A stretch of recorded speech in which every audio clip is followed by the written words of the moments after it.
Everyone, so তোমাদের সাথে একটা জিনিস শেয়ার করব বলে ভিডিওটা করছি।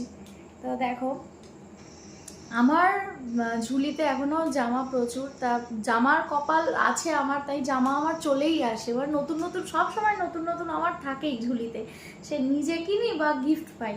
তো তেমনই একটা হচ্ছে, এই দেখো গিফট পেয়ে গেছি।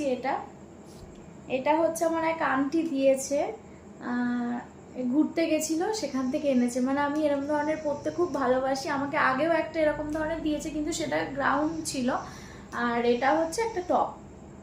এটা মানে যেখানে ঘুরতে গেছিলো সেখান থেকে এনেছে। আমার ভীষণ পছন্দ হয়েছে, আর ভীষণ সফট, কোয়ালিটিটা খুব ভালো। আর মাম্মামের জন্য এনেছে একটা ব্যাগ, ও যেহেতু ব্যাগ পছন্দ করে সেহেতু ব্যাগ এনেছে। তো এটা কেমন লাগছে জানাবে, আমার তো খুব পছন্দ হয়েছে। এই প্রিন্টটা খুব ভালো লাগছে, খুব ফটোতেও খুব ভালো আসবে প্রিন্টটা। তো এই হলো ব্যাপার, চলো টাটা।